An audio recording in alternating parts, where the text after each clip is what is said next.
अम्मी, मुराद भाई आ गए। चलो फिर बात करते हैं। अस्सलाम वालेकुम अम्मी। कैसी हैं आप? निकी, पानी का गिलास तो पिला दो।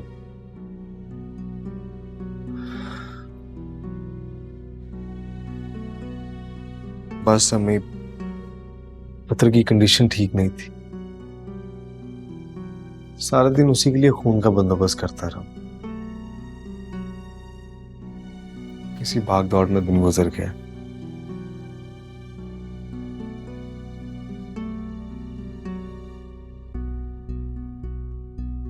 अब दुआ करें वो ठीक हो जाए।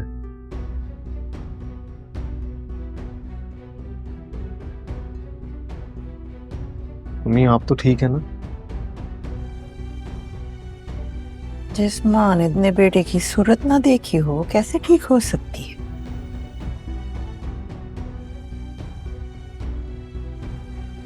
यारी दोस्ती के चक्रों में लगता है माँ को बिल्कुल ही भूल गए हो। भला कभी ऐसे हो सकता मैं अपनी जान से प्यारी अम्मी को भूल जाऊं? सवाल ही पैदा नहीं होता।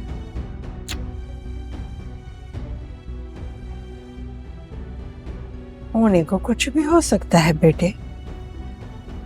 पहले ये बताओ कि तुम्हारे हाथ को क्या हुआ है? अम्मी, ये वही चोट है जो वलीमे वाले दिन लगी थी। याद नहीं है आपको? बड़ी अच्छी तरह याद है। ये भी याद है कि ये चोट तो दाएं बाजू पे लगी थी। पट्टी भी दाएं बाजू पर ही लगी थी। तो फिर ये दाएं बाजू से बाएं बाजू की तरफ क्यों चली गई है?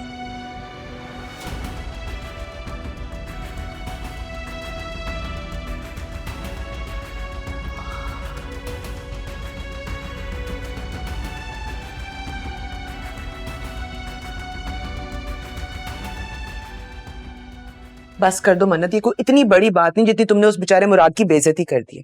छोटी छोटी बातों की इश्यूज बनाती रहोगी तो जिंदगी कैसे गुजरेगी तुम्हारी? छोटी छोटी बातें। और मुराद मुराद तो कितना बेचारा है। और तो भाभी आप मुझे बताएं, अगर आदिल भाई आपसे छुप छुप के मिले और रोज कमरे में आने के लिए उन्हें किसी ना किसी से बहाने बनाने पड़े तो आपको कैसा लगेगा? और मुराद की अम्मी ने उसे अपनी पाबंदियों में ना सर से लेकर पैर तक बांध दिया है। That is completely unfair. Adil का इस सिचुएशन में कोई कंपैरिजन बनता ही नहीं है, क्योंकि मुराद अकलौता बेटा है और तुम्हें पता था कि वहां एडजस्ट करना कितना मुश्किल होना है, लेकिन नहीं, उस वक्त तो तुम्हारे सर पे मुराद की मोहब्बत का भूत सवार था, जो कि मुझे लग रहा है अब आहिस्ता आहिस्ता उतरता ही जा रहा है। एक्सक्यूज मी भाभी, क्योंकि मेरे लिए मोहब्बत से ज्यादा सेल्फ रिस्पेक्ट इंपॉर्टेंस रखती है, इसीलिए मैं मुराद को बोल चुकी हूँ कि वो मुझे लेने के लिए आएगा तो मैं उसके साथ उसके घर जाऊंगी, वरना नहीं जाऊंगी। और ये मेरा आखिरी फैसला है। ओ चलो, तुम्हारा आखिरी फैसला है, तब तो कोई टेंशन ही नहीं, क्योंकि तुम्हारे आखिरी फैसले ना मैं बचपन से सुनती आ रही। मेरा ख्याल है कि you should just sleep and I am sure you feel differently in the morning. सही है? चलो थोड़ी देर सो जाओ। Okay, good night.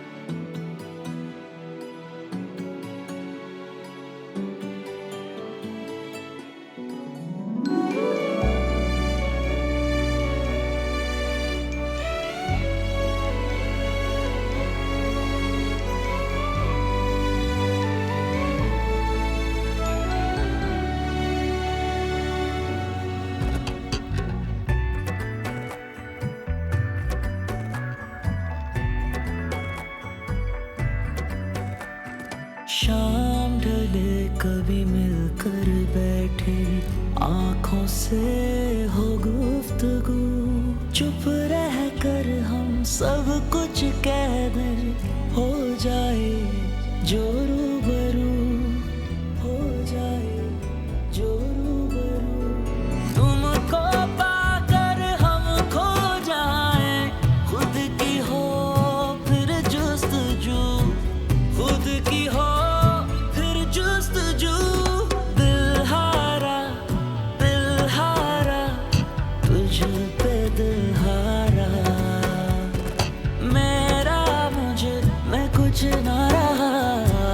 तुझ पे सब वारा, दिलहारा दिलहारा दिलहारा दिलहारा दिलहारा दिलहारा दिलहारा दिलहारा दिलहारा दिलहारा दिलहारा दिलहारा दिलहारा। अतर देख, अच्छी तरह याद कर यार, तेरी किसी से फोन पर बात तो नहीं हुई या तूने किसी को कुछ बताया हो? यार बता तो रहा हूँ, तेरे कहने पे मैंने फोन बंद कर दिया था और अजरा को भी नहीं बताया। घर से मैं बाहर निकला ही नहीं हूँ तो किसी को कैसे पता चलेगा? आंटी ने तेरे से डायरेक्ट बात की है? नहीं की, तो तू भी खामोश रह। और तूने कौन सा कोई बड़ा गुनाह किया है? तू अपनी बीवी से मिलने गया था, तेरा हक है। देख मुराद, अब वक्त आ गया कि तू अपनी अम्मा की आगोश से बाहर निकल के अपनी जात के बारे में सोचे और अपने लिए फैसला करे। अगर यही हाल रहा तो ये शादी चलना मुश्किल हो जाएगा। हाँ ठीक कह रहा है, कल जा रहा हूं मैं मन्नत को लेने। मेरी जिंदगी यार, मैं अपने तरीके से जीऊंगा, अब किसी की डिक्टेशन नहीं लूंगा। बिल्कुल ठीक बात है।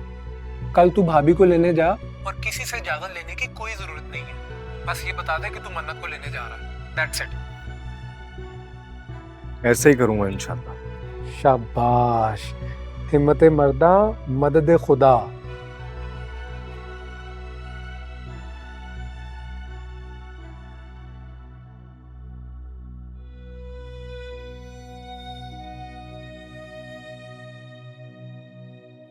भला कभी ऐसे हो सकता मैं अपनी जान से प्यारी अम्मी को भूल जाऊं?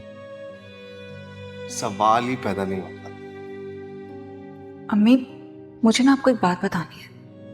मुराद भाई को देखा है मैंने, मन्नत के साथ थे, मन्नत के भाई भी थे, आइसक्रीम खा रहे थे। अम्मी मैं बता रही हूँ ना, मैंने खुद देखा है, फैसल भी साथ थे, हमने साथ ही देखा है।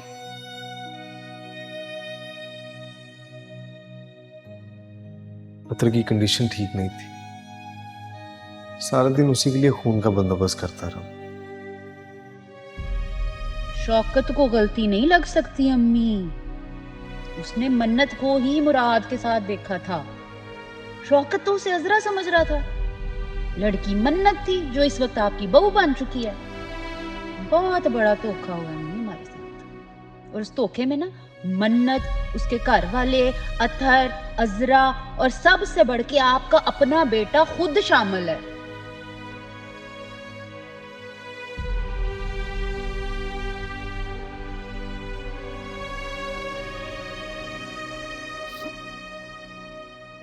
जी चौधरी साहब,